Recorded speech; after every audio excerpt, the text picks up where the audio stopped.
একটি মাত্র ট্যাবলেট খাবেন, 2 ঘন্টা বা তার বেশি সময় নিয়ে গিটার বাজাতে পারবেন। অনেকে আছে যে দেখা যাচ্ছে যে দীর্ঘদিন ধরে অনেক ধরনের ঔষধ খেয়েছেন বা খাচ্ছেন, তাদের জন্য এই ওষুধটি বেশ উপকারী।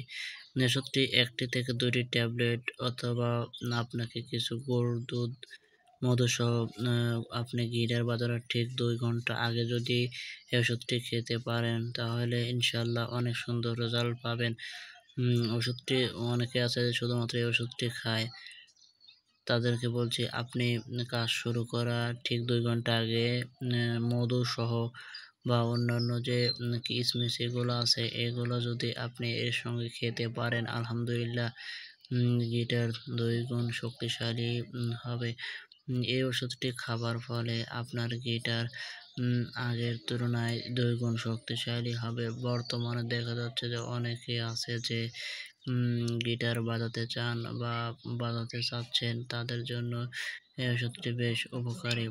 এই ওষুধটি খাবার ফলে আপনার গিটার চলবে নিরবিচ্ছিন্নভাবে। বর্তমান দেখা যাচ্ছে যে অনেকে আছে দীর্ঘদিন অনেক ধরনের ওষুধপাতি খেয়েছেন বা খাচ্ছেন, তাদের জন্য এই ওষুধটি বেশ উপকারী। এটি খাবার ফলে আপনার গিটার আগের তুলনায় 3 গুণ শক্তিশালী হবে। ওষুধটি আপনি যখনই খাবেন তখনই দেখা যাচ্ছে যে আপনার গিটার থেকে যে পড়বে যে বিন্দু বিন্দু পরিমাণ পানি পড়তো এটি ইনশাআল্লাহ পড়বে না এবং গিটার বাজাতে পারবেন আগের তুলনায় 2 গুণ সময় নিয়ে। ফলে আপনি গিটার বাজানোর সঙ্গে একটি পরিপূর্ণ তৃপ্তি পাবেন। হ্যাভেন নিষেধ মূলত এজন্যই যে যারা একদমই গিটার বাজাতে পারে না তাদের জন্য। এই ওষুধটি আপনি খাবার ফলে আপনার গিটারের চাহিদা আগের তুলনায় 2 গুণ শক্তিশালী হয়ে যাবে।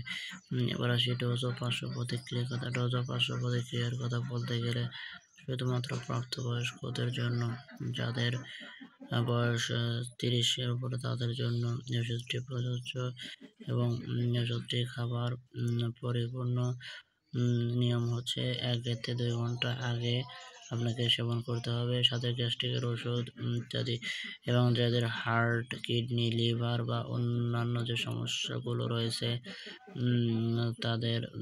তাদের জন্য ওষুধটি অবশ্যই ডাক্তারের সুপরামর্শ নিয়ে আপনাকে সেবন করতে হবে। তো বন্ধুরা আজকের ভিডিও এ পর্যন্তই। দেখা হবে আপনাদের মাঝে অন্য একটি ভিডিও নিয়ে। সে পর্যন্ত সবাই সুস্থ থাকবেন, নিরাপদে থাকবেন। সবার সুস্বাস্থ্য এবং দীর্ঘায়ু কামনা করে আজকের ভিডিও এ পর্যন্ত। ধন্যবাদ।